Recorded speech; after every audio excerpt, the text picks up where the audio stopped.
polokan tahti, jalkani pohjii kutkutti.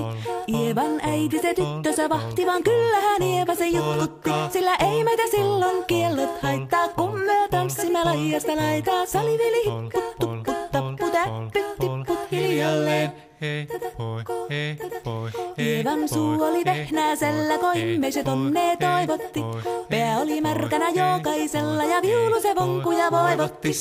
Ei tätä poikoo märkyys haittaa, sillä kaskoo laijasta laitaa. Salivili hipput, tupput, tapput, äppyt, tipput hiljalleen. Ievan äiti se kammarissa virsiä veisata huijutti. Kun tämä poika naapurissa ämmän tyttöä nuijutti. Eikä tätä poikoo ämmät haittaa, sillä kalaskoo laijasta laitaa. Salivili hipput, tupput, tapput, äppyt, tipput hiljalleen.